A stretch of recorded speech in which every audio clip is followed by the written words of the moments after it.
The great happiness. Buddham saranam gacchami. Manopubbangama dhamma manosiddha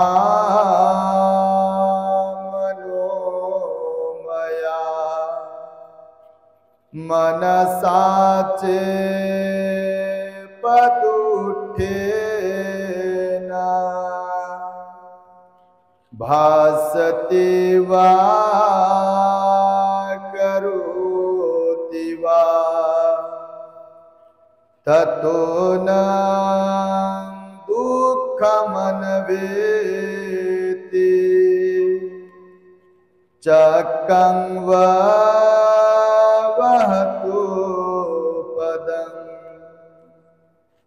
मनोपुब्बंगमा धम्मा मनोसिद्धा मनोमया मनसाचे पसन्नेन भासते वा करोति वा ततो नं सुखमन्वेति छायाव अनपायिनी।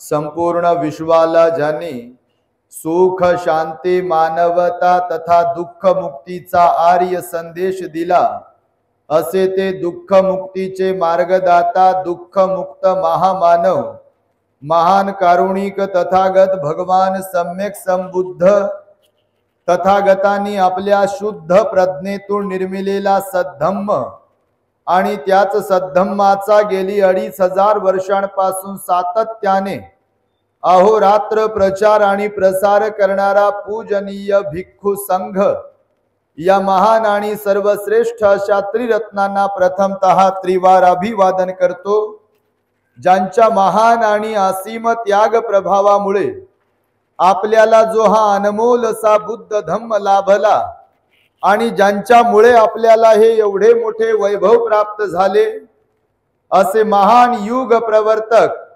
भारतीय राज्यघटनेचे शिल्पकार परमपूज्य बोधिसत्व डॉक्टर बाबासाहेब आंबेडकर या महामानवाच्या महान अशा धम्मक्रांतीमध्ये संपूर्ण जीवनाला समर्पित करून आज या महान मंगलमय दिनी आपल्या नांदेड शहरातील श्रद्धा कॉलनी येथील उरुवेला बुद्ध विहारामध्ये सायंकाळच्या धम्मदेशनासाठी उपस्थित असलेले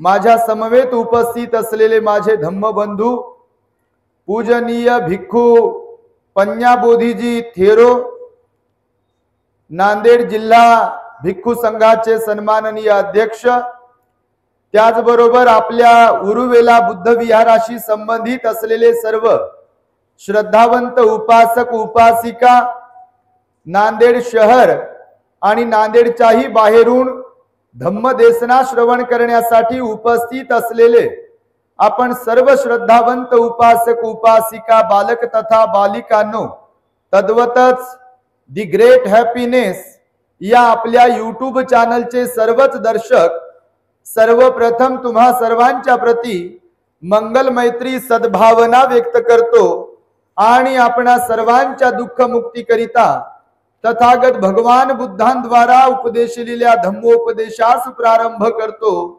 आपण सर्वांनी शांत एकाग्र आणि श्रद्धायुक्त चित्ताद्वारे या अनमोल बुद्धवाणीला आपल्या हित सुखाकरिता श्रवण करावे, ग्रहण करावे। बऱ्याच दिवसानंतर आम्ही नांदेड शहरामध्ये धम्मदेशना देत आहोत आणि तुम्हा सर्वांना एवढ्या मोठ्या संख्येने इथे पाहून आम्हाला मोठा हर्ष होतोय। एकदा स्वतःसाठी साधुकारासह आपण टाळ्या वाजवल्या पाहिजे, कारण कालच अश्विन पौर्णिमा संपन्न झाली आणि जगभरातील उपसंपन्न भिक्खूंचे वर्षावास समाप्त झाले। जे अधिष्ठान होते वर्षावास कालीन ते समाप्त झाले। आमचंही 20वं वर्षावासाचं अधिष्ठान होतं आणि या अधिष्ठानाच्या द्वारे आज सकाळी आम्ही 20 वर्षांच्या प्रतीक्षेनंतर महाथेरो झालो।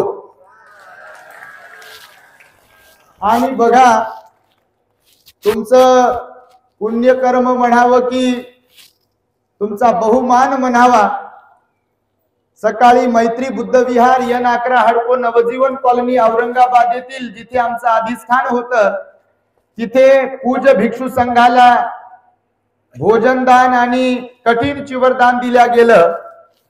तिथचा कार्यक्रम संपवला आणि आम्ही तुम्हाला भेटण्यासाठी म्हणून आलो आणि आम्ही 5 वाजता पोहोचलो इकडे। यांना म्हणालो बा लवकर जाऊ म्हणजे आम्हाला लवकर जाता येईल। आणि हे यासाठी म्हणून सांगतोय, आम्ही आज सकाळी 6 वाजता महाथेरो झालो आणि महाथेरो झाल्यानंतरची पहिली धम्मदेसना आपल्या नांदेडकरांना प्राप्त होती आहे आणि त्यामुळे हा बहुमान तुम्हाला प्राप्त झाला बघा। आणि त्यामुळे पण आम्हाला मनस्वी आनंद होतोय। मला वाटतं तुमच्यापैकी भरपूर जण आपल्या दी ग्रेट हॅपीनेस वरून रोज सायंकाळी 5:30 वाजता किंवा अधूनमधून का होईना धम्मदेसना ऐकतच असतील आणि गोळ्या खातच असतील, नाही का? कोण कोण ऐकते द ग्रेट हॅपीनेस वरती प्रवचन? बापा बापा बापा, सारे नांदेड ऐकते। वा, तुमच्यासारखंच कोणीच नाही। तुम्ही लय भारी। तुमच्या कॉलनीचं नावच श्रद्धा कॉलनी आहे बघा। आणि खरोखर तुम्ही फार श्रद्धावंत आहात आणि म्हणून एवढ्या मोठ्या संख्येने आज इथे उपस्थित आहात। भगवंताचा धम्म बघा, अनमोल आहे, महान आहे, सर्वोत्तम आहे, सर्वश्रेष्ठ आहे। आणि म्हणूनच आपल्या पित्याने महामानव बोधिसत्व डॉक्टर बाबासाहेब आंबेडकरांनी महत्प्रयासाने आपल्याला हा सर्वश्रेष्ठ असलेला बुद्धाचा धम्म देऊन आपल्यावरती अनंत अनंत उपकार केले। त्या महामानवाने, त्या महामानवाच्या प्रती सुद्धा कृतज्ञता व्यक्त करतो। ज्यांना कुठल्याही धर्मस्थळाच्या पायरीवरती येऊ दिल्या जात नव्हतं, ज्यांच्या गळ्यामध्ये मडक आणि कमरेला झाडू होता, अशी अवस्था ज्यांची होती, अशा दुर्लक्षित समाजातील माणसांना एक नवी ओळख करून दिली त्या महामानवाने। आणि स्वाभिमानानं एक बौद्ध म्हणून आपण आज जीवन जगतोय। त्यामुळे त्या उपकारकर्त्याचे अनंत उपकार आहेत, ते कधी फेडू शकत नाही। आणि म्हणून आम्हालाही हा महाथेरो होण्याचा जो बहुमान प्राप्त झाला, हा भिक्खू जीवन जगण्याचा जो बहुमान प्राप्त झाला, आणि तुम्हालाही बुद्धासमोर माथा टेकविण्याचा जो बहुमान प्राप्त झाला, पांढऱ्या कपड्यांमध्ये बुद्धं शरणं गच्छामी, धम्मं शरणं गच्छामी आणि संघं शरणं गच्छामी म्हणून बुद्ध धम्माचं आचरण करण्याचा जो बहुमान प्राप्त झाला, तो त्या महामानव बोधिसत्व डॉक्टर बाबासाहेब आंबेडकरांमुळेच। आणि त्या बाबासाहेब आंबेडकरांनी दिलेल्या आपल्या बुद्ध धम्माचं आचरण करणं हे आपल्याला जमलं पाहिजे। पहा, नाही तर जय भीम बोलो आणखी धर्मी चलो म्हणते बापा, असं नाही जमणार। जय भीम बोलो विहार में चलो, हे जमायला पाहिजे। बा, जय भीम बोलो और धम्म का आचरण करो। जय भीम बोलो आणि आपल्या मधले दुर्गुण टाकून देऊ, असं जमायला पाहिजे। कारण बाबासाहेबांनी आपल्याला जो बुद्ध धम्म दिला, त्या बुद्ध धम्माने अंगुलीमालामध्ये बदल केला। आपल्याला जो बुद्ध धम्म मिळाला, त्या बुद्ध धम्मामुळे आम्रपालीमध्ये बदल झाला, जीवकामध्ये बदल झाला, राजा बिंबिसारामध्ये बदल झाला, पटाचार्यमध्ये बदल झाला, विशाखामध्ये बदल झाला, सुदत्तामध्ये बदल झाला, सम्राट अशोकामध्ये बदल झाला। आणि त्यांनी वाम मार्गाला सोडून बुद्ध धम्माची दीक्षा घेऊन बुद्ध धम्माचं आचरण करू शकले। आणि त्यामुळे आपल्यालाही ते जमलं पाहिजे। आणि त्यामुळे भगवान बुद्धांनी बघा मनुष्याच्या स्वभावावरती भाष्य केलेलं आहे। कशावरती भाष्य केलं? स्वभावावरती। अंगुलीमालाचा स्वभाव डाकू म्हणून होता. कसा होता?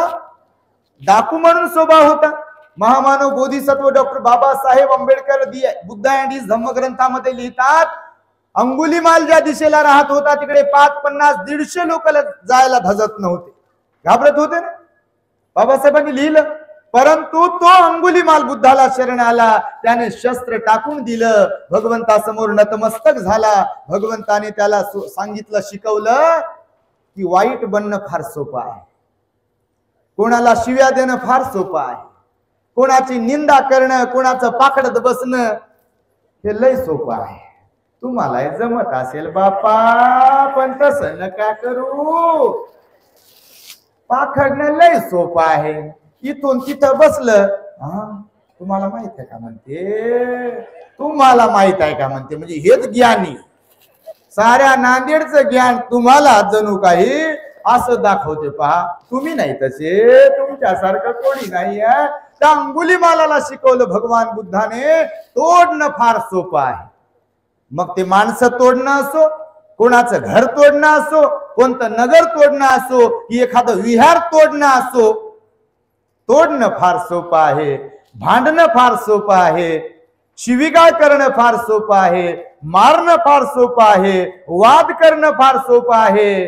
परंतु माणसं जोडणं हे फार कठीण आहे, अवघड आहे. आणि ते माणसाला जमलं पाहिजे. हे बुद्धाने अंगुलीमालाला शिकवलं. आणि प्रेमाने जगाला जिंकता येते हे अंगुलीमालाला शिकवल्यामुळे डाकू अंगुलीमालाचा भिक्खू अंगुलीमाल बनू शकला, हे भगवान बुद्धाच्या उपदेशामुळे.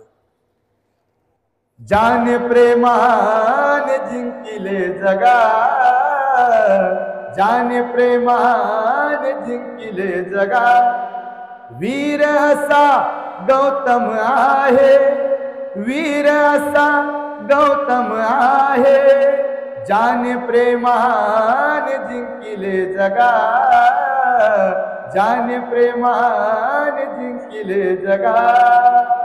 कोणी? भगवान बुद्धाने प्रेमाने जगाला जिंकलं. आपल्यालाही ते जमायला पाहिजे. बुद्धाकडे ना शस्त्र होत, ना तलवार होती, ना बंदूक होती, ना अजून काही होत. क्रोधही भगवान बुद्धाकडे नव्हता. त्या अंगुलीमालाला काय असे हम खाऊन, रागावून, आणि कसा बदलत नाही तू, पाहतो एवढ्या लोकांना मारतो का तू, असे म्हणाले काय? म्हणाले का? बुद्ध आणि त्यांचा धम्मग्रंथ किती जणांनी वाचला? अंगुलीमालाचं चॅप्टर किती जणांनी वाचलं? बाबा तुम्ही तर लय ज्ञानी दिसता. वाचलं की नाही? भगवान बुद्ध त्याला काय असे रागावून गेले का, क्रोधाने गेले का त्याच्याकडे, आणि कसा बदलत नाही पाहतो तुम्ही, असे बोलले का? नाही. त्याला थोडासाच उपदेश केला, असा घंटा 1.5 घंटा काही उपदेश केला नाही त्याला. आता मी जे मघाशी म्हणालो तसं थोडस समजावून सांगितलं की निसर्गतः या निसर्गाचा नियम आहे. माणसं तोडणं असो किंवा माणसाला रागावून बोलणं असो, भांडण करणं असो, शिवीगाळ करणं असो, ते सोपं आहे. प्रेमानं बोलणं, संयमानं बोलणं हे फार अवघड आहे. आणि त्यामुळे अंगुलीमाल बदलू शकला बघा. रूपवती असलेली आम्रपाली बदलली बघा. तिचा जो स्वभाव होता अहंकाराचा, माझ्यासारखं सुंदर कोणीच नाही, भगवान बुद्धाने तिला अनित्य धर्म शिकवला आणि आम्रपालीने आपलं आम्रवन दान दिलं आणि बुद्धाची उपासिका झाली आणि जगामध्ये तिचा डंका वाजला. आम्रपाली सारख्या स्त्रिया तर कितीतरी होऊन गेल्या असतील, आजही होतील, उद्याही होतील. पण बुद्धाला शरण जाऊन आपला जो स्वभाव होता नको तिनं तो बदलवला. आणि म्हणून आम्रपाली स्वभावाला बदलवल्यामुळे, सकारात्मक स्वभाव, कुशल स्वभाव बनविल्यामुळे आज जगात अजरामर आहे बघा. समजलं तुम्हाला? पटाचार्याच्याही बाबतीमध्ये तसंच आहे. आणि त्यामुळे भगवंताने स्वभावावरती भाष्य केलेलं आहे. माणसांमधला स्वभाव भगवान बुद्धांनी बदलून दाखवलेला आहे. बदलून दाखवणे म्हणजे काय, तर त्यांना तसा उपदेश केला भगवान बुद्धांनी. म्हणून वर्षावासाच्या कालावधीमध्ये बघा, तुमच्याही विहारात काही ग्रंथ वाचन वगैरे झालं असेल. ते थोरात साहेबांनी मेसेज केला होता मला मागच्या वर्षी, मी ते वाचला आणि सोडून दिला. आता बाबा कोणाचे मेसेज वाचून रिप्लाय दिला की पुन्हा एक मेसेज येते, पुन्हा रिप्लाय दिला पुन्हा एक मेसेज येते. मी ते रिप्लाय देणं सोडून दिलं. ते असे मेसेज लाखो आलेले आहे. चालू केलं सोशल मीडिया की 5 मिनिटं थांबावं लागतं. सफरचंद घेऊन दिला आम्हाला, दान दिला लोकांनी. लोक लय चांगले बिचारे, मायबाप समाज एवढा चांगला आहे आपला. की तुमच्या एवढं चांगलं तर कोणीच नाही. खरंच पहा, काहींची गोष्ट सोडा, भीम के लगते जिगर, अर्ध्यापेक्षा कमी इधर, अर्ध्यापेक्षा जास्त उधरच होते. आता काही दिवसापूर्वी तुम्ही पाहिले असतील, तुमच्याकडचे सुटले नसतील, तुम्ही नाही मान नका हलू, तुम्ही नाही, पण काही काही लय वाया गेलेले आहेत बघा.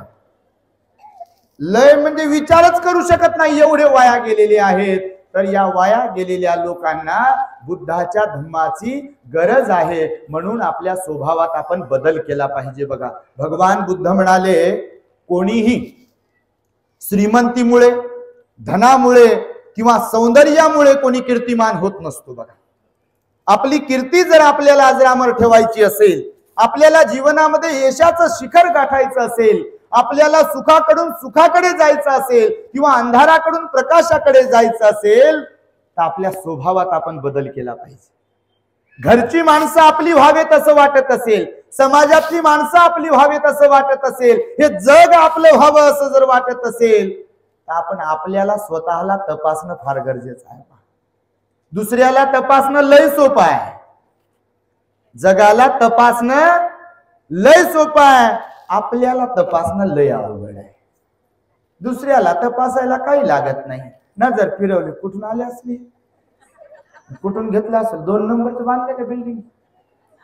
दुसऱ्याला तपासायला कुठं शाळा नाही, काहीच नाही, पण त्याच्यात लय माहिर लोक बघा पुढे. तुम्ही नाही, तुम्ही लय चांगले. तर भगवान बुद्धांनी सांगितलं, दुसऱ्याला तपासणं हे फार सोपं आहे, मनुष्याने स्वतःला तपासलं पाहिजे.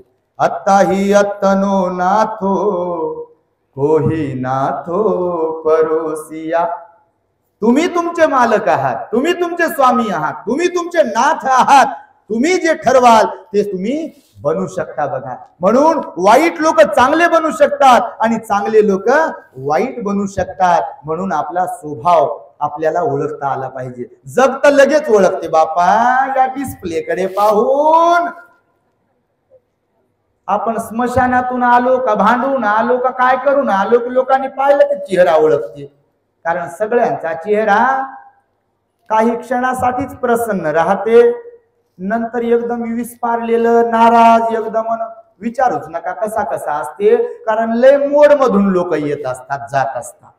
मोड समजते ना, मोबाईल हे काही एवढे मोठे मोबाईल तुमच्याकडे भारी भारीच्या मोबाईलला मोड दिले की नाही, सायलेंट मोड, जनरल मोड, व्हायब्रेशन मोड, फ्लाईट मोड. तसे माणसांना नाही मोड दिली. मनाचे मोड आहेत 3. किती? आपल्या मनाचे किती मोड शिकवले भगवंताने? मनस्थिती किती प्रकारची सांगितली? मिलिंद प्रश्न ऐकता का तुम्ही? ऐकता की नाही? हो तर म्हणा बापा. हो म्हणा, म्हणजे असंच नका हो म्हणून. ऐकत असाल तरच हो म्हणा, नाही तर खोटच बोला. मुसावादा वेर म्हणे. तर तुमचे हात म्हणून वर करून घेतले आम्ही, तर ऐकतात तुम्ही. ऐकता म्हणून तर एवढे आले. तुम्ही जर ऐकत नसते तर कशाला आले असते? तर त्याच्यामध्ये भगवान बुद्धांनी सांगितलं अभिधम्म पिटकामध्ये, मनुष्याच्या मनाचे 3 अवस्था आहेत. किती अवस्था? 3 अवस्था. एक कुशल अवस्था. कोणती? कुशल अवस्था. दुसरी अकुशल अवस्था आणि तिसरी अव्याकृत अवस्था असते. अव्याकृत अवस्था, अर्हत पद जेव्हा आपल्याला प्राप्त होते तेव्हा ती अव्याकृत अवस्था असते. म्हणजे तिथे सुखाचाही असर नाहीये, दुःखाचाही असर नाहीये, यशाचाही असर नाहीये, अपयशाचाही असर नाहीये, लाभाचाही असर नाहीये आणि नुकसानीचाही असर नाहीये, निंदेचाही असर नाहीये आणि प्रशंसेचाही असर नाहीये. असं असरहीन मन म्हणजे परिणामहीन मन जे आहे ना, त्याला अव्याकृत मन म्हटलेलं आहे. तिथे परिणामहीन मनाची अवस्था असते. म्हणून अर्हत पदाची अवस्था गाठल्यावर ते मन याच्यामध्ये रमत नाही. म्हणून फुट्ठस्स लोक धम्मे हि चित्तं यस्सं न कंपती असोकं विरजं खेमं येतं मंगलम उत्तमं. ही बुद्धाची वाणी आहे बघा महामंगल सूत्रामध्ये. हेच उत्तम मंगल आहे म्हणाले. तर म्हणून तुम्हाला यासाठी म्हणून सांगत आहे की आपलं मन जे आहे ना, कधी कुशल निर्माण होते, कधी अकुशल निर्माण होते. आता तुम्ही इकडे जे आले श्रद्धा कॉलनीमध्ये, उर्वेला बुद्ध विहारामध्ये ऍडव्हर्टाइजमेंट पाहून, सोशल मीडियाच्या मालकाचे, फेसबुकचे, व्हॉट्सअप वाल्याचे, इंस्टाग्रामचे आणि विशेष म्हणजे युट्यूबच्या मालकाच्या प्रति एकदा साधुकार द्या बाबा तुम्ही. कारण आपला या देशामध्ये इलेक्ट्रॉनिक मीडिया नाही आहे आपल्याला साथ देणारा बुद्ध बाबासाहेबांच्या विचारांचा. जाहीरपणे सांगू शकतो आपण. आहे काय? इतर जे काही दाखविल्या जाते, कोणाची निंदा करत नाही आपण, टीका टिप्पणी करत नाही, पण भलत सलत जे दाखविल्या जाते तसं बुद्ध बाबासाहेबांच्या बाबतीमध्ये दाखवल्या जाते का? तुमच्या टीव्हीवरती पैसे देऊन तुम्ही टीव्ही घेतलाय आणि त्याच्यावर भलत सलतच दाखवतात. बुद्ध बाबासाहेबांचा विचार कधीतरी चुकून दिसतो बघा, दाखविल्या जातो. म्हणून इलेक्ट्रॉनिक मीडिया ही बुद्धाला इग्नोर करतो आणि बाबासाहेबांच्या विचाराला इग्नोर करतो. मी यासाठी म्हणून तुम्हाला सिरियसली सोशल मीडियाच्या मालकाचे साधुकार द्यायला सांगितले, कारण द ग्रेट हॅपीनेसच्या माध्यमातून युट्यूब वरती आपण 2-3 वर्षांपूर्वी चॅनल काढलं आणि आज मितीस तुम्ही म्हणाल तर एवढ्या कमी कालावधीमध्ये 1,35,000 सबस्क्रायबर्स झालेले आहेत आपल्या चॅनलवरती.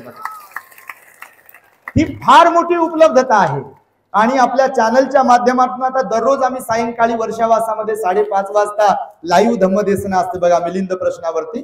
आम्ही आमच्या अल्पबुद्धीच्या द्वारे शिकवण्याचं काम करतो. बापा आम्ही काय विद्वान नाही, माथेरो झालो म्हणजे काय लय मोठी गोष्ट नाही झाली, परंतु बाबासाहेबांचं प्रामाणिकपणे काम व्हावं आणि या समाजाला थोडस नीट करण्याचा प्रयत्न करावा आणि तोही त्यांच्या भाषेमध्ये.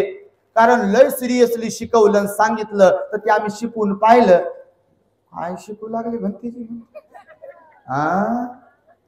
विहारात अहो ते काही समजत नाही हो म्हणते, असे म्हणतात बापा लोक. आम्ही पाहिलं लहानपणापासून सगळ्या पद्धतीनं. जशी एखादी आई लेकराला खाऊ घालत असते की नाही, लहान लेकराला खाऊ घालण्याच्या आईच्या लय पद्धती बघा. आम्हाला खाऊ घातलं, तुम्हाला खाऊ घातलं असेल. आता तुम्ही खाऊ घालता की नाही तुमच्या माय बापाला ते तुमच्यावर डिपेंड आहे. पण एखादी आई जी असते आपल्या लहान लेकराला बाळाला त्यानं जेवण करावं, त्यानं खावावं यासाठी वेगवेगळ्या प्रकारच्या युक्ती आखते. त्याला म्हणते इकडं पाय खाते, तिकडं पाय खाते, गाडा पाहिजे गाडी पाहिजे घे मान खा, आकर मान खा. तुम्हाला केलं होतं की नाही? आई लय भारी असते हो, आई लय श्रेष्ठ असते बघा.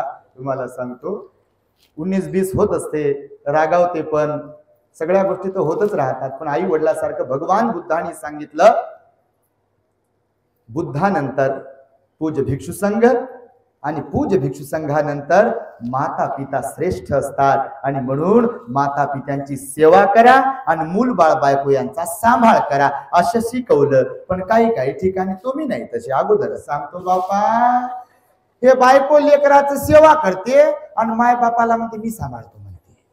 भगवान बुद्धानं शब्द प्रयोग केला माता पित्याची सेवा. कोणता शब्द वापरला? माता पित्याची सेवा करा म्हणाले आणि मुलबाळ बायकोचा सांभाळ करा म्हणाले. हे गणित उलट केलं यानं म्हणजे तुम्ही नाही बापा. हे सेवा करते, ज्यांचा सांभाळ करा म्हणते त्यांची सेवा, आणि ज्यांची सेवा करा म्हणते त्यांना मी सांभाळतो म्हणते. आईला मीच सांभाळतो म्हणते, बापाला मीच सांभाळतो, अजून कोणाला. तर अशा प्रकारे तुम्हाला मी हे यासाठी सांगत आहे की मनाची जी अवस्था आहे माणसाच्या, तर भगवंताने किती मोड शिकवले, कुशल, अकुशल आणि अव्याकृत. तर बघा व्यवहारामध्ये सुद्धा देखील 3 प्रकारच्या स्वभावाची माणसं असतात. किती प्रकारच्या? किती तुम्हाला माहित आहे का? तर 3च प्रकारच्या स्वभावाची माणसं असतात. एक तर राजस स्वभावाची काही माणसं असतात. कोणत्या? राजस स्वभावाची. दुसरा जो असतो तामस स्वभावाची प्रवृत्ती आहे माणसाची. कोणती? तामस. आणि तिसरी प्रवृत्ती आहे म्हणजे स्वभाव आहे तो म्हणजे सात्विक स्वभाव आहे. किती? सात्विक, तिसऱ्या क्रमांकाचा. तर राजस स्वभाव कोणाचा?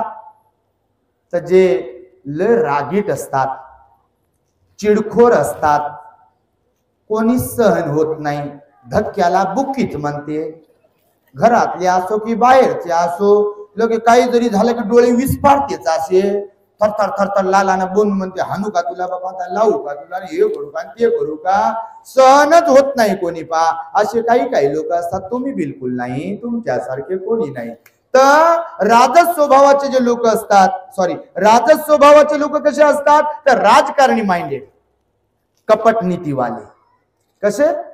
कपट नीतीवाले. समजा आता तुम्ही बसले हो इथं, कोणाचं तरी नाव घेतलं स्वागतासाठी आणि तुमचं घेतलंच नाही, तर हे मुकत बसते. प्रवचन झालंय, सगळं झालंय, कार्यक्रम चांगला झालाय, लय लोक आले आणि लय लोक येऊन गेले. उद्या दुसऱ्या दिवशी विचारलं कार्यक्रम कसा झाला, काय खरं आहे हो, आमचं नावच घेतलं नाही. हे राजस स्वभावाचे लोक बघा. म्हणजे सारं गणित नावासाठीच चाललंय. म्हणजे धम्म कळेना, विहार कळेना, समाज कळेना, बाबासाहेबांचा विचार कळेना, हे नावासाठी पुढे पुढे करण्यासाठीच. मग आणि न जर पुढे पुढे केलं नाही तर मग गणित बिघडवते बघा. एक तर स्वतः बिघडवते, नाही तर दुसऱ्याला बिघडायला लावते बघा. म्हणून राजस स्वभावाचे लोक जे असतात ते राजकारणी स्वभावाचे असतात. कसे? कोणतं लक्षण आहे त्यांचं? राजकारणी. कपट नीती वापरतात, बदल्याचा भाव त्यांच्या मनामध्ये असतो आणि त्यामुळे हा एक स्वभाव मनुष्याचा सांगितला. काही लोक घरातही असा स्वभाव वापरतात, काही लोक समाजात असा स्वभाव वापरतात. म्हणून हा एक पहिला स्वभाव. दुसरा तामस. आता मी जे तुम्हाला उलट सांगितलं होतं, तामस म्हणजे काय, तर रागीट, चिडखोर आणि अहंकारी स्वभावाचे लोक असतात. काही बघा, बिलकुल कोणी सहन होत नाही, लगेच चिडखोरपणा आणि भांडकुदळपणा, वाद करणं आणि अहंकारपणा त्यांच्यामध्ये असतो. तिसरा प्रकार जो सांगितला तो सात्विक प्रकार सांगितला. आणि या जगामध्ये सर्वात कमी कोणत्या स्वभावाची माणसं जर तुम्हाला सापडतील तर ती सात्विक स्वभावाची. तुमच्या कुटुंबातही, समाजातही आणि सगळीकडे तुम्ही म्हणाल तर या तिसऱ्या प्रकारच्या स्वभावाची माणसं फार कमी, बोटावर मोजण्या एवढी असतात. यांच्या स्वभावाचं लक्षण असते सहनशीलता. सहनशीलता, सिलवान असणे आणि विनम्र असणे. जसं की एखाद्या नदीमध्ये तुमच्याकडे दोन नद्या, आता येताना यांना म्हणालो जर आसनाला पूर आला तर तुम्ही कसं करता, ते म्हणे जिकडं असलो तिकडच अडकतो म्हणे. आता येतानाच पाहिलं लय झाडाला फरसाण, ते गवत काय काडी कचरा अडकला होता, लय मोठा पूर आला होता म्हणा. ते तिकडं लहाना कवठा काय मोठा कोठा कोणता, ते बुक्तर साहेब काहीतरी आले होते आमच्याकडे, दोघे जण. आता त्या कोणता कोठा कवठा का काहीतरी आहे म्हणे. ते म्हणे भंतेजी आमचं विहार गंगेला लागूनच आहे, गोदावरीला, त्या आमच्या पूर्ण पायऱ्या डुबतात म्हणे कधी कधी. पूर आला होता तर नदी पाहिली तुम्ही, आता ही जरा जास्तच मोठ्या नद्या दिल्यात नांदेडला, दोन्हीकडून 2 नद्या. तर नदी जर पाहिली असेल तुम्ही एखादी छोटी मोठी, तर कधी कधी नदीमध्ये गवत, वाळू, रेती साचते, त्याचं टेकडं बनते आणि त्याच्यावर गवत उगवते. आणि पूर येते तेव्हा ते गवत झोपते खाली. त्याच्यात विनम्रतेचं लक्षण सांगितलं भगवंताने. काठावरचे जे झाडं असतात की नाही, ताठ, कौन क्या करता है, कौन क्या करता है, मेरा कौन क्या करता है, असे लोक राहतात. तुम्ही तसे नाही. तर ते पहिला पूर येते त्याची माती घेऊन जाते त्या काठावरच्या झाडाची, हे गवत वाकते आणि पूर ओसरला की पुन्हा डोलते. हे काठावरचं वाकत नाही म्हणते, मी लय मोठा आहे म्हणते, मी मोठा झालो म्हणते एकदम. तर पूर असते. भगवान म्हणाले पाण्याच्या नादी लागू नये. कोणाच्या नादी लागू नये? पाण्याच्या. दुसऱ्या अग्नीच्या नादी लागू नये. कोणाच्या? तिसऱ्या हवेच्या नादी लागू नये. कोणाच्या? आणि चौथं आमच्या नादी लागू नये. म्हणजे संन्यासाच्या, साधूच्या नादी लागू नये, तपस्व्याच्या नादी लागू नये. नादी लागू नये म्हणजे आध्यात्मिक दृष्ट्या सांगितलं भगवंताने. नाही तर तुम्ही म्हणाल बाबा असे आहे का, तर खरंच आहे. हे राजा मिलिंदाला सांगितलं म्हणते नागसेनानी. तुम्ही मिलिंद प्रश्न जर वाचला असेल तर, त्याचे कारण नाही सांगत मी इथं, कारण ग्रंथ पुढे मी वाचणारच आहे, त्याच्यावरती धम्मदेशना देणारच आहे. तर मी हे यासाठी म्हणून सांगतो, त्या पाण्यात असलेलं, नदीमध्ये असलेलं गवत वाकते पूर आल्यावर आणि पुन्हा डोलते, पण किनाऱ्यावरची झाडं वाकत नाहीत. आणि पुरामध्ये, पाण्यामध्ये लय ताकद असते. ते थोडं थोडं करून ते माती वाहून नेते आणि एकदा महापूर आला की झाड होत्याच नव्हतं करून टाकते आणि ते गवत येऊलस ते पुन्हा डोलते बघा. मनुष्याने किनाऱ्यावरच्या झाडासारखं बनता कामा नये, त्याने त्या नदीच्या मधोमध असलेल्या गवतासारखं बनलं पाहिजे. कारण जीवन मोठं अनमोल आहे. कधी असं कधी तसं वागावं लागते. घरचे लोक असतात, बाहेरचेही लोक असतात. मीच एकटा 30 मार खाणार आणि मला कोणाची गरज नाही असं जर कोण म्हणत असेल तर ते लोक एक दिवस पश्चातापास कारणीभूत ठरत असतात. कोणी असो, मी तुम्ही कोणीही असो. म्हणून प्रसंगानुसार कधी रागावणं, रुसणं, फुगणं, भांडणं, बोलणं ठीक आहे, पण नेहमी एकाच मोड मध्ये बरं नाही. डोक्यावर परिणाम होते. तुमच्या माहितीसाठी सांगतो, एखाद्या डॉक्टरांना विचारा तुम्ही, एकाच मोड मध्ये राहिलं जास्त गंभीरही जीवन जगू नये बघा. तुम्हाला काही लोकांना हसायलाच येत नाही, प्रसन्न चेहरा नसतेच कधी. आता कोणाकोणाला कर्मामुळे प्राप्त नाही झाला ती गोष्ट वेगळी, पण मला म्हणायचं आहे जास्तच सिरियस राहू नये. कुठं असं प्रसन्न राहावं, कुठं हसाव, रडायला आलं तर रडाव, पण दाटू कुटूचं रड नाही करू नये बघा. झेंडू बाम लावून रडू नये. कोणाच्या अंत्यविधीला गेल्यावर रडायला येईल आणि काहीच नाही असंच करते. अरे बाबा कशाला करता? तिथं काय बक्षीस देते कोण का काय देते? काही लोकांचं गणित सांगतो. आणि त्यामुळे बघा हे 3 प्रकारचे स्वभाव सांगितले. तर एक दृष्टांत सांगतो, मी अधिक बोलणार नाही. कारण बघा सकाळी कार्यक्रम झाला, काल दिवसभर कार्यक्रम झाला साजापूरला आमच्या महाकरुणा बुद्धिस्ट मॉनेस्ट्रीला. काल अश्विन पौर्णिमा होती, दिवसभराचा कार्यक्रम झाला. संध्याकाळी पुन्हा धम्मदेसना दिली. आज सकाळी दुपारपर्यंत कार्यक्रम चालला. भिक्षू संघाला कठीणची वरदान दिलं आणि भंतेजी म्हणाले पय्या बोधीजी तुम्हाला यावं लागते. थोरात बाबा आहे म्हणे भंतेजी आम्ही बोलवलं होतं तेव्हा आले नाही, लय प्रतीक्षा आहे आणि याच आलोच आम्ही. आता तुमच्याशी बोलून पुन्हा निघून जायचंय तर हे सुरूच राहणार आहे गणित आमचं पुढे आणि पुढे. पण आम्ही आलो तुमच्यासाठी आणि तुम्हाला यायचंय आमच्यासाठी. कधी? 19 ऑक्टोबर रविवार रोजी 2025 ला महामानव बोधिसत्व डॉक्टर बाबासाहेब आंबेडकरांनी निर्माण केलेल्या मिलिंद महाविद्यालयाच्या प्रांगणामध्ये आमचा महाथेरो समारंभ. डिक्लेरेशन आहे भिक्षू संघाकडून रीतसर सनद मिळेल महाथेरोची. आणि म्हणून आज आम्ही फार आनंदी आहे. पा गाडी चालवत जरी आलो, काल जरी दिवसभर बिझी होतो, आजही बिझी होतो आणि आता जाताना जरी जावं लागत असेल तरी ही प्रसन्नता आणि हा हर्षोल्लास बिलकुल राहील. कारण 20 वर्षाच्या प्रतीक्षेनंतर बघा, 20 वर्ष कमी आहेत का? 20 वर्षे झाले बघा. आजच्या दिवशी आम्ही अरबी समुद्रामध्ये होतो. गेटवे ऑफ इंडिया मुंबईला 20-25 महाथेरो भिक्षू होते आणि पूज्य भिक्षू संघाच्या मार्गदर्शनामध्ये आमची उपसंपदा झाली होती 20 वर्षांपूर्वी. आज कंप्लीट झाले 20 वर्ष आणि 20 वर्षानंतर उपसंपदा झाल्यावर एखाद्या भिक्खूला ही ज्येष्ठता प्राप्त होते. हे तप, हा त्याग, हा साधा नाही बघा कोणी एका भिक्खूसाठी. आणि आम्हाला कमी वेळेमध्ये म्हणजे तारुण्यामध्ये हे महाथेरो पद प्राप्त झालं. आम्हाला वाटलं बा आमचं बटन दबते का काय,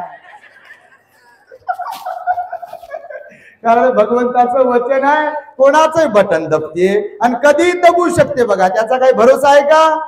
भगवान म्हणाले आईच्या उदरातलं बाळ 1 महिन्याचा मासाचा गोळा असेल, 2 महिन्याचा असेल, 3 महिन्याचा, 4, 5, 6, 7, 8, 9 महिन्याचा मासाचा गोळा असेल, त्याचा भरोसा असते का? गॅरंटी असते का?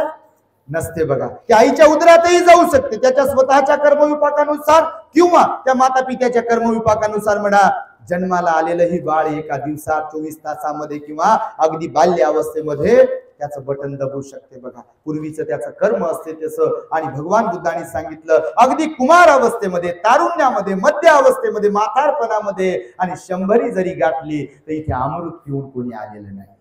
आलं? म्हणून अहंकार, ईर्ष्या, संशय किंवा घमेंडपणा हा आपण बाळगला नाही पाहिजे. कोणी असो, तो भिक्षू असो का सामान्य ग्रहस्थ असो, हे अवगुण आपण काढून टाकले पाहिजे. म्हणून हा स्वभाव आपला चांगला बनवला पाहिजे बघा. भिक्षू होण्याचा बहुमान आम्हाला प्राप्त झाला, ही फार मोठी उपलब्धी आहे बघा. बरं झालं बापा, तुमच्यातून आमची सुटका झाली, नाही तर बाल्याची मायन बाई दहाची खोली आणि सारा समाज गेला म्हणते चुली. पोरग रडते, पोरगी रडते, बायकोचं असं झालं म्हणते, नवऱ्याचं असं झालं म्हणते, घरी गरीबीच आहे म्हणते, कामच आहे, कंबरच दुखलीन, फलानच झालं, बिस्तानच झालं, काय करावं म्हणते, इच्छा होती पण जमलंच नाही. कसं जमेल भलतच जमवलंय तुमचा वेल मांडवाला घालण्याच्या कामात, तुम्ही स्वतःला भलतीकडेच घेऊन गेले. जमेल कसं? म्हणून काही काही लोकांना सगळं कार्यक्रम संपल्यावर म्हणते आता विहारात जावं वाटते म्हणते, पण गुडघे दुखतात. केव्हा म्हणते वेल मांडवाला गेला आता आणि सुकून चाललाय वेल, कोणी विचार ना आता घरी, तेव्हा म्हणते जावं वाटते म्हणते, ध्यान साधनेला मला शिबिराला लई इच्छा होऊ लागली म्हणते, पण आता गुडघे दुखू लागले म्हणते, डायबिटीजची गोळी पावर वाढू लागली, बीपीच्या गोळीची पावर वाढू लागली, आणि मला कधी उचलते की म्हणते. काही काही लोक लय वैतागून गेलेले असतात बघा. स्वतः एखादी त्याला काय म्हणू आपण, स्पायडर असते बघा, कातिंग असते आपल्याकडे, काय म्हणतात त्याला? कातिंगच म्हणतात का दुसरं काय म्हणतात तुमचं?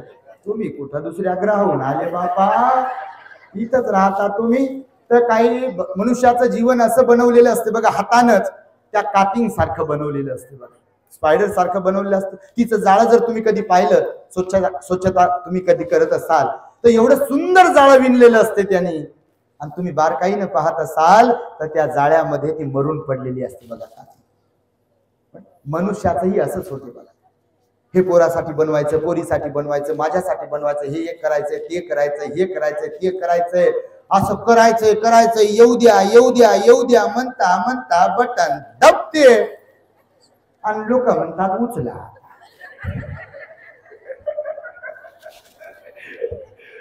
एखादा मनुष्य गेला, पुरुष गेला की दुसरा पुरुष येते, काही आहे का म्हणते खिशात ठेवलेले पहा म्हणते बा.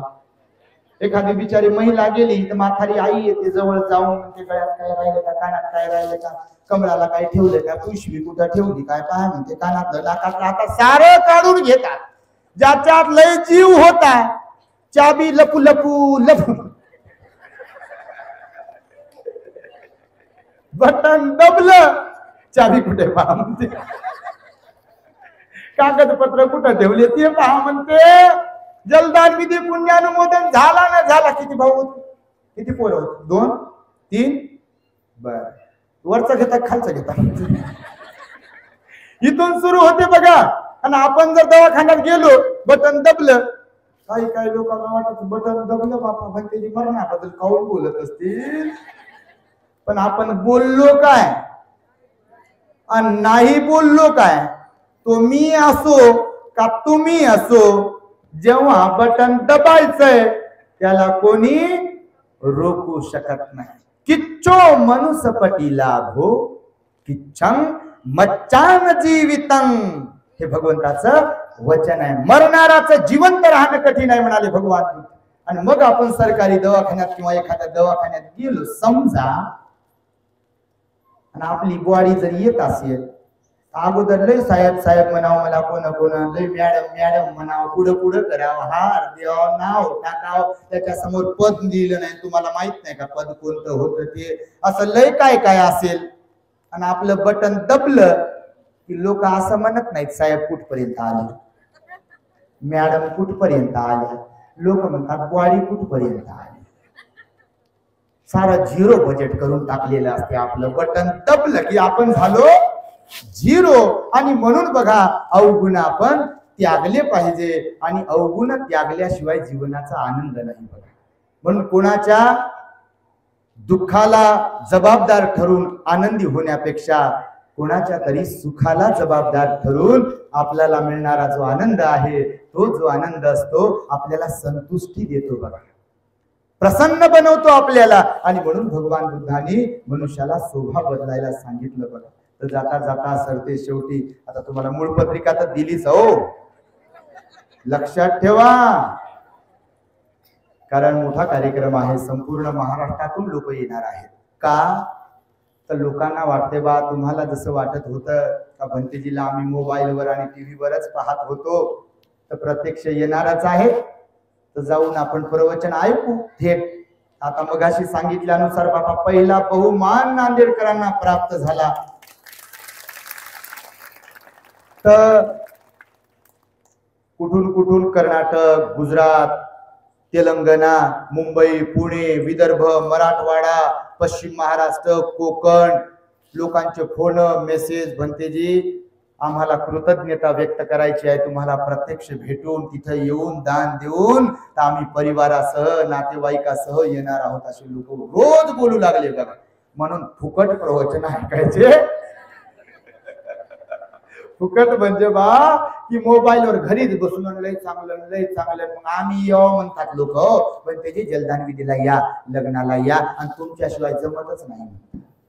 बापा ते खरं जरी असलं तर मग भंतेजीचा कार्यक्रम आहे तर मग आमचं जमत नाही तुमच्याशिवाय, तुम्ही आले पाहिजे. तर सांगतो यासाठी छोटासा दृष्टांत सांगतो. सांगू की नको? नाही काय म्हणा. तर बघा ह्या स्वभावाला धरून भगवंताने स्वभाव बदलायला सांगितलं. मी कशाबद्दल बोलत आहे? स्वभाव. सात्विक स्वभाव असायला पाहिजे आपला. कसा? तर आज संकल्प करा, ज्यांचा राजस स्वभाव आहे, तामस स्वभाव आहे, त्यांनी कोणता स्वभाव बनवायचा आहे? सात्विक स्वभाव. आणि सात्विक स्वभाव धम्माचं आचरण केल्याशिवाय बनत नाही. त्यासाठी तुम्हाला बुद्ध धम्म संघावर श्रद्धा निर्माण करावी लागेल, तरच सात्विक स्वभाव बनतो. तुमचा सात्विक स्वभाव जर बनला तर तुम्हाला घरचे लोक चांगलं म्हणतील आणि बाहेरचे लोक चांगले म्हणतील, नाही तर तुमचा स्वभाव बिघडलेला असेल. तर एक आई त्या दिवशी म्हणे, ते पोरग दारू पित होत म्हणजे आहे ते गेलं नाही अजून, लय दारू पिऊ पिऊ त्याला आई कळेना, बायको कळेना, बहीण कळेना, भाऊ कळेना, कोणीच कळेना. तुमच्या इकडे असतील असे नसतीलच असं काही नाही, कारण तुम्ही काय मंगळावरून आले नाही इथं. आम्हाला माहित आहे बाबा इकडं काय काय घडते, कसा स्वभाव आहे कोणाचा ते माहित नाही, असं काही समजू नका. तर ते पोराचा स्वभाव असा बघा, त्या दारू पिऊन आईला मारझोड करायचं. त्या आईनं मार दाखवला बघा. ह्या आईच्या स्वभावासारखी चष्मेवाल्या म्हणजे वयाची आई ती, ह्या मांड्यावर मार पोरानं, हो एकुलत्या एका पोरानं, इकडं मार तिकडं मार, बायकोला डोक्यात मार, हाकलून देणं तिला. पोरगी जवान झाली पहा, वयात आली पोरगी, त्या पोरीला मार, पोराला मार, असा त्याचा स्वभाव. कारण भगवंतानं सांगितलं शृगालाला, दारू ही माणसाचा पूर्णतः घात करते बघा. हे पहिली गोष्ट तर ब्रेन, मेंदू त्याचा काम करत नाही, त्याला माणसं ओळखायला येत नाहीत बघा. दारू पिणाऱ्याला तुमच्या घरात कोणी येत असेल म्हणजे तुमच्या घरातली माणसं कोणी तर कोणी समजत नाही बघा. तर ती अशी अवस्था होती बघा त्याची. आणि त्यामुळे आपला स्वभाव आपण चांगला बनवला पाहिजे. तर एक दृष्टांत तुम्हाला सांगतो. एक आश्रम होता, गुरुजी प्रशिक्षण केंद्र, भंतेजी जसं प्रशिक्षण केंद्र आहे कुरगावला, चांगलं काम करतात बघा. यामध्ये भंतेजी इथं नांदेडमध्ये, त्यांच्यासाठी एकदा साधुकार द्या तुम्ही. भिक्षू लोक बऱ्याच ठिकाणी फार चांगलं काम करतात. भिक्षू हे बुद्धाचे पुत्र असतात बघा. भिक्षूंमुळे, भिक्षू जर शीलवान असतील, विनयधारी असतील, गुणवान असतील, विद्वान असतील आणि प्रामाणिक असतील तर बुद्ध धर्माचं फार चांगलं काम त्यांच्याकडून होऊ शकते बघा.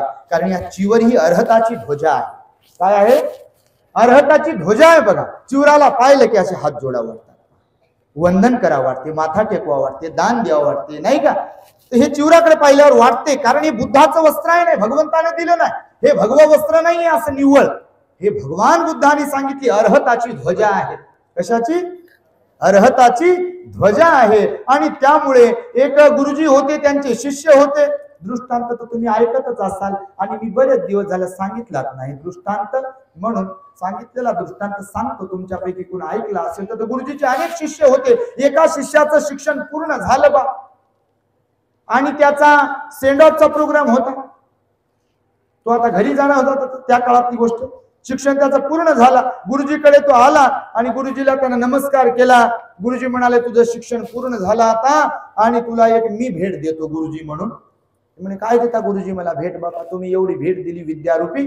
तर गुरुजी म्हणे तुला एक दिव्य आरसा देतो. म्हणे काय देतो? म्हणे दृष्टांत आहे भो, नाही तर लय विद्वान बसलेले असतात तुमच्यात तर मग ऐसा भी होता है.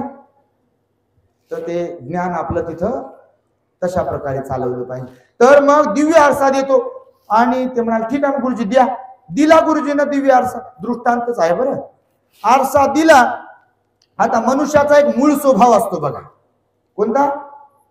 मूळ स्वभाव असतो. म्हणजे जगाकडून भलेही आपण काय काय शिकलेलो असेल तर कधी कधी हुकी येते आपल्याला मूळ स्वभावानुसार. हुकी समजते ना? आम्ही लहान होतो बघा. तुम्ही लहान असा गाढवाची आणि उंटाची आणि ऊसवाल्या माळ्याची गोष्ट तुम्हाला माहित असेल. ते गाढव म्हणजे मला बी का आता हुकी आली. गाढवाला कोणती हुकी येते हे तुम्हाला माहिती आहे. कोल्ह्याला कोणती हुकी येते हे माहित आहे बघा. काही काही माणसाला कोणती हुकी येते हे तुम्हाला चांगलंच माहित आहे पहा. तर ते जे विद्यार्थी होत त्याचा एक मूळ स्वभाव होता बहिर्मुखीपणाचा. कोणता? काही माणसं अंतर्मुखी असतात तर काही माणसं बहिर्मुखी असतात. भगवान बुद्धाने कसं बनायला सांगितलं? अंतर्मुखी बनायला सांगितलं, बहिर्मुखी बनायला नाही सांगितलं. तर त्याला दिव्य आरसा दिला गुरुजीने भेट. गुरुजी म्हणाले हा आरसा तुला देतो आहे. गुरुजी आरसा देताना त्याला म्हणाले या आरशाची खासियत अशी आहे, विशेषता अशी आहे की हा ज्याच्या तोंडासमोर धरला ज्यानं त्याच्या मनातला स्वभाव जो आहे ते प्रकट होते, दिसते त्या आरशा. यानं आरसा घेतल्याबरोबर गुरुजीच्या तोंडासमोर धरला आणि गुरुजीच्या तोंडासमोर धरला आणि यानं पाहिलं. आता गुरुजी काय अर्हत नव्हते झाले. गुरुजीमध्ये अहंकार ईर्ष्या काय थोडंफार प्रमाणात असेल ना. या जगामध्ये परिपूर्ण एक तर सम्यक संबुद्ध असतात आणि दुसरे अर्हत व्यक्ती असतात. परिपूर्ण कोण असते? एक तर सम्यक संबुद्ध आणि दुसरे अर्हत व्यक्ती. बाकीचे सगळे लोक त्यांच्याकडून कमी जास्त प्रमाणात चुका होत असतात. आणि म्हणून त्यानं तो दिव्य आरसा धरला आणि त्याला त्या गुरुजीचे अवगुण दिसले आणि त्याचं तोंड बारीक झालं. आतापर्यंत त्याला वाटत होतं गुरुजी फार चांगले, गुरुजी फार चांगले, आणि गुरुजीचे काही अवगुण त्याला आरशात दिसल्यावर त्याचं बारीक तोंड झालं आणि बारीक तोंड झाल्यावर गुरुजी गुरुजीच होते. गुरुजीला समजलं त्याच्या मनातला भाव. गुरुजी काही बोलले नाही तर ते म्हणे गुरुजी येतो मी. गुरुजी म्हणे ठीक आहे बस जा. हे गेलं घरी जाण्यासाठी. आता शिक्षण पूर्ण झालं होतं, याच्याकडे दिला होता दिव्य आरसा. हे घरी जाईपर्यंत याला नाद लागला होता मूळ स्वभावानुसार. यानं आरसा भेटल त्याच्या तोंडासमोर धरला. लोक कसे आहेत, लोक कसे आहेत, याचा स्वभाव कसा, त्याचा स्वभाव कसा, याचा स्वभाव कसा, त्याचा स्वभाव. यानं रस्त्यानं कोणालाच सोडलं नाही. हे घरी पोहोचलं बा. बरं घरी पोहोचल्यावर तरी सोडावं यानं. यानं स्वतःच्या घरच्या लोकांनाही सोडलं नाही. आईलाही सोडलं नाही, बापालाही सोडलं नाही. आणि त्यांना म्हणे आई तुला मी फार चांगलं समजत होतो म्हणे. आई म्हणे आता काय झालं? तुला रागीट आहेस म्हणे. तू पाखडायचं काम करते म्हणे, निंदा करायचं. वडिलाला म्हणे तुम्हाला फार चांगलं समजत होतो मी, तुम्ही लय दारू पिता म्हणे. वडील म्हणे तुला कसं समजलं? म्हणे दिव्य आरशात पाहिलं म्हणे मी. तो ह्यानं असं करता करता याला विचार आला मनात की जग चांगलं नाही. काय म्हणाला? जग चांगलं नाही. आणि याला वाटलं जग चांगलं नाही तर पुन्हा गुरुजीकडे जाऊ दे आणि गुरुजीला विचारू दे याच्याबद्दल की जग कसं काय चांगलं नाही. हे गेलं गुरुजीकडे. दुसऱ्या दिवशी बसलं आणि गुरुजीला म्हणे गुरुजी एक प्रश्न विचारायचा आहे. गुरुजी म्हणे काय? तर या आरशाचा वापर केला म्हणे मी, माझं एक मत ठरलंय. गुरुजी म्हणे काय? जग चांगलं नाही म्हणे गुरुजी. कोणते मित्र चांगले नाही, मैत्रिणी चांगल्या नाही, बायको चांगली नाही, आई चांगली नाही, वडीलही चांगले नाही, भाऊही चांगले नाही, कोणीच नाही चांगलं म्हणे. गुरुजी म्हणे असं आहे का? आरसा कुठं ठेवला? त्यानं काढला झोळीत. गुरुजी म्हणे दाखव. गुरुजीने घेतला आणि त्याच्या तोंडासमोर धरला. आणि गुरुजी म्हणे काय दिसतंय म्हणे याच्यात? ते म्हणे याच्यात लय अहंकार दिसायला. मीच तेवढा चांगला, मीच तेवढा चांगला, मीच तेवढी चांगली, मीच तेवढा चांगला, मीच तेवढं, माझ्यासारखं कोणीच नाही, माझ्यासारखं कोणीच नाही, असा स्वभाव दिसत होता अहंकाराचा. गुरुजी म्हणाले आता आता म्हणाला तो म्हणे गुरुजी आता मीच नाही चांगला, मीच नाही चांगला. तर असा स्वभाव असतो बघा मनुष्याचा. तुमचा नाही बाबा, तो मला नाही म्हणत, बारीक तोंड नका करू, तुम्ही लय चांगले. पण 99.99% लोकांचा अकुशल स्वभाव असतो. भगवान बुद्धांनी सांगितलं, एकदा भिक्षू बसले होते. भगवंताने या जमिनीवरची माती नखावरती घेतली आणि भिक्षूंना म्हणाले, भगवान भिक्षूंनो, माझ्या नखावरची माती जास्त आहे की जमिनीवरची माती जास्त आहे? तर भिक्षू म्हणाले, भगवान जमिनीवरची माती जास्त आहे, तुमच्या नखावरची माती कशी जास्त राहील? तर भगवान म्हणतात, भिक्षूंनो, या जगामध्ये मी जे नखावर माती घेतली ना, असेच फार कमी लोक, दुर्लभ दुर्मिळ लोक, चांगल्या क्वालिटीचे कुशल स्वभाववाले लोक असे नखावरती जशी माती आहे तशी कमी आहेत. परंतु जमिनीवर जशी माती आहे ना, तसे पावला गणिक सापडतील एवढे अकुशल प्रवृत्तीवाले लोक तुम्हाला भेटतील. आणि म्हणून प्रत्येक व्यक्तीला इथे धम्माची नितांत गरज आहे. आणि म्हणून धम्मच माणसाला तारू शकतो आणि धम्मच माणसाला निर्वाणाकडे घेऊन जाऊ शकतो. फक्त त्या धम्माचं आचरण करता आलं पाहिजे. आणि म्हणून आपल्या पित्याने महामानव बोधिसत्व डॉक्टर बाबासाहेब आंबेडकरांनी आपल्याला हा भगवान बुद्धाचा धम्म दिला आणि त्यांनी आपल्यावरती अनंत उपकार केले. आणि त्यामुळे बुद्धाच्या धम्माचं आपल्याला आचरण करता आलं पाहिजे. आपण आदर्श बौद्ध बनलो पाहिजे. आणि हाच आमचा शुद्ध हेतू आहे. आणि म्हणून सगळीकडे आम्ही फिरू लोकभाषेमध्ये लोकांना समजेल उमजेल अशा प्रकारचं आमच्या अल्पबुद्धीद्वारे शिकवण्याचा आम्ही प्रयत्न करतो. आज आम्हाला आपण धम्मदान देण्याची ही संधी उपलब्ध करून दिली, त्याबद्दल तुम्हा सर्वांच्या प्रती मंगल मैत्री व्यक्त करतो आणि सर्वांच्या प्रती आशीर्वादाची भावना व्यक्त करून पूजनीय पन्याबोधी भंतेजी थेरो यांनी सुद्धा आम्हाला इथे येण्याची संधी उपलब्ध करून दिली. भंतेजींच्या प्रती सुद्धा मंगल मैत्री आणि आशीर्वाद देऊन माझ्या शब्दांना इथे मी पूर्ण विराम देतो आहे. भवतो सप्प मंगलम रक्षन्तु सप्प देवता सब्ब बुद्धान भावेन सदा सुखी भवन्तु ते. भवतु सब्ब मंगलम रक्षन्तु सब्ब देवता सब्ब धम्मान भावेन सदा सुखी भवन्तु ते. भवतु सब्ब मंगलम रक्षन्तु सब्ब देवता सब्ब संघान भावेन सदा सुखी भवन्तु ते. बुद्धं नमामि धम्मं नमामि संघं नमामि. The great happiness. बुद्धं